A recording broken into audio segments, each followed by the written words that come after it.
நாம் தமிழர் கட்சி ஒருங்கிணைப்பாளர் சீமான் திடீர்னு பெரியார் அவர்களை, அதாவது சர்ச்சைக்குரிய வார்த்தைகள் பெரியார் அவர்கள் மீது திணிப்பதோடு மட்டுமில்லாமல் பல்வேறு விமர்சனங்களை அவர் மீது வைத்து வருகிறார். இது என்ன காரணத்தினால இருக்குன்னு நினைக்கிறீங்க சார்? இல்லை, எனக்கு முதல்ல சர்ச்சைக்குள்ள பிரச்சனைகள் அதெல்லாம் பேசி கொண்டிருப்பார் என்பது என்ன ஆதாரத்தில்னு எனக்கு தெரியாது. ஆதாரங்கள் ஏதாவது வச்சுருப்பார்னு நினைக்கிறேன். நாங்கள் படித்த வரைக்கும் இல்லாத செய்திகளை தான் அவர் பேசிகிட்டு இருக்காரு. ஒருவேளை அவருக்கு தன்னை விளம்பரமாக எப்போதும், ஏன்னா அவருடைய அமைப்பு இப்போ எல்லாம் கரைந்து கொண்டே போகிறது, ஒவ்வொருத்தராக விலகிட்டே இருக்கிற நிலையில் தன்னை கொஞ்சம் பிரபலப்படுத்தி கொள்ள, விளம்பரப்படுத்தி கொள்ள வேண்டும், தன்னை பற்றி எல்லோரும் எப்போதும் பேச வேண்டும் அப்படின்னு எண்ணம் கூட அவருக்கு அப்படி பண்ணியிருக்கலாமோ அப்படின்னு நான் நினைக்கிறேன்.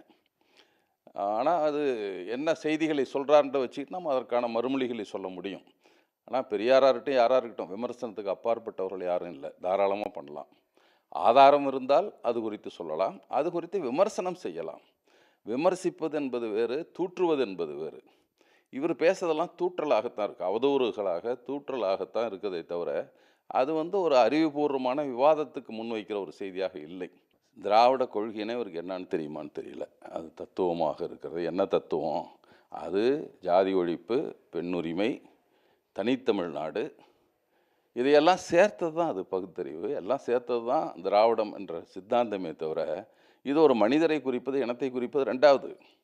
பெரியார் எதற்குனா ஆரியரிடமிருந்து தம்மை வேறுபடுத்த திராவிடர் என்ற சொல்லை கையாண்டார் அவர். நாங்கள் வேறு, அவங்க வேறு, அவங்க பண்பாடு வேறு, எங்கள் பண்பாடு வேறு என்று. ஏன்னா இந்திய எதிர்ப்பு போராட்டத்தை கூட சொன்னார். இந்திய எதிர்ப்பு போராட்டங்கிறது மொழி போராட்டம் அல்ல, அது தமிழர்களின் வாழ்வில், அவங்களுடைய இலக்கியங்களில், அவங்க வாழ்வியலில், குடும்ப நிகழ்வுகளில் எல்லாவற்றிலும் ஆரியத்தை திணிக்கிற முயற்சியின் முதல் மனுவை திணிக்கிற முயற்சியின் முதல் முயற்சியாக அதை பார்க்குறேன்னு சொன்னார் அவர். இது என்ன அறிவு அவருக்கெல்லாம் இருக்குன்னு நல்லா புரிஞ்சுக்க முடியல. அந்த அளவுக்கு நாகரிகம் குறைவாக நான் பேசணும்னு நினைக்கல. அப்போது எதை சொல்லுகிறார், என்ன அடிப்படையில் ஒரு வரியை மட்டும் உருவி எடுத்துக்கிறது, அந்த வரியில் இருக்கிறத மட்டும் சொல்கிறது. இப்போ பெரியார் பேசின பேச்சில் இப்படி அவன் கதையில் இருக்க பிரம்மா கதையில் இதெல்லாம் நம்புறீங்களான்னு மக்கள்கிட்ட பேசுகிறார். அதை எடுத்து வச்சுட்டு பெரியார் தான் சொன்னார். இந்த அறிவு கேட்டவர்களுக்கெல்லாம் எப்படி இவங்களுக்கு ஆதாரம் இல்லாமல் இதை எப்படி பேசுனாங்கன்னா, இவங்க எஜமானர் கொடுத்துருக்காங்க, இவங்க எஜமானருங்க எடுத்து எல்லாம் பேசு பெரியாரை பற்றி. யார் இப்போ ஒன்றும் கேட்க மாட்டேங்கிறா, நீ அடிச்சு விடு, நீ அடிச்சு தான் நல்லா போகும், நாங்களாம் சொல்லி பார்த்தோம் போகல. முழுமையாக பெரியாரை பார்க்க வேண்டும். முழுமையாக தெரியலையா, அமைதியாக இருக்க வேண்டும். அல்லது குழப்பம் வருகிற போது பெரியாரிகளை ஏற்றுக்கொண்டவர்களிடம் கேட்கலாம், என்னங்க இப்படியெல்லாம் பேசியிருக்க பெரியார், நியாயமா அது என்று கேட்கலாம். அதுக்கும் யாரும் சொல்ல. அவர் இன்னும் சொன்னார், நாட்டுப்பற்று என்று பேசுகிறார்கள், தாய்மொழி பற்று இல்லாதவனுக்கு நாட்டுப்பற்று எப்படி வரும்? 72 எழுதியிருக்கார் பெரியார். தாய்மொழி பற்று இல்லாதவனுக்கு நாட்டுப்பற்று எப்படி வரும்னு கேட்குறாரு.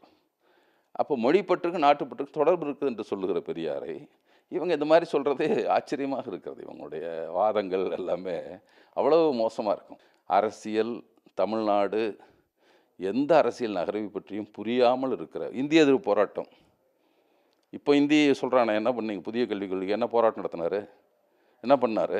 ஏழை மக்களுக்கான தடையை நீக்க சொல்லி ஏன் போய் வழக்காடுறாரு வைகோ, வழக்காடிட்டு இருக்காரு. ஏன் நீங்கள் ஏன் பண்ணல? புலிகள் இயக்கம் தடை செய்யப்பட்டதற்கு தடை செய்யப்பட்ட ஆணையை கொண்டு போய் பெரியார் திடலில் ஏன் விட்டுறான்? பெரியார் திடலில் தான் விட்டான், கேர் ஆஃப் பெரியார் திடல்னு போட்டுருவான். லிபரேஷன் டைகர்ஸ் தமிழ்லாம் கேர் ஆஃப் போட்டு தான் ஆணையை விட்டுறாங்களே, ஏன் விட்டுறான் பெரியார் திடலில்? அப்போ யார் புலிகளுக்கானவர்கள் என்று அவர்களுக்கு புரிகிறது, நம்மூர்காரர்களுக்கு புரியவில்லை. அதை தான் அவர் புரிய செய்வது ரொம்ப கஷ்டம். கிளிகளுக்கு பேச கற்றுக் கொடுக்கலாம், குருவிகளுக்கு முயற்சித்தாலும் முடியாது, அவ்வளவுதான். இப்போ திராவிடத்தை ஒழிப்பேன், பெரியாரிசம் என்ற அந்த வேரினை அறுப்பேன், இதுதான் என்னுடைய நோக்கம் அப்படின்னு சொல்கிறதுக்கு என்ன காரணம் இருக்குன்னு நினைக்கிறீங்க? என்ன காரணம்? ஹிஸ் மாஸ்டர்ஸ் வாய்ஸ், அவங்க எஜமானர்கள் சொல்லுவதை அவர் செய்கிறார், அவ்வளோதான் காரணம். வேறு ஒரு காரணமும் இருக்க முடியாது, வாய்ப்பில்லை. அல்லது அறிவு மட்டம் குறைவு, புரிஞ்சிக்க முடியலன்னு அர்த்தம். ரெண்டு தான் இருக்க முடியும். எப்படியாவது முட்டி மோதி வந்துடணும்னு நினைக்கிறாரு. முட்டி மோதி அவர் ஆட்சிக்கு அவன் கட்சி வருதோ இல்லையோ அவர் வளர்ந்து விட்டார். அது நம்மால் ஒருத்தர் வளர்ந்துட்டாலும் மகிழ்ச்சி தான் எங்களுக்கும் கூட. ஆனால் இப்படி வளர்ந்துட்டாரேன்னு கொஞ்சம் சங்கடம் இருந்தாலும் கூட மகிழ்ச்சி தான். உடனுக்குடன் செய்திகளை தெரிந்து கொள்ள சன் நியூஸ் பெல் ஐகானை கிளிக் பண்ணுங்க.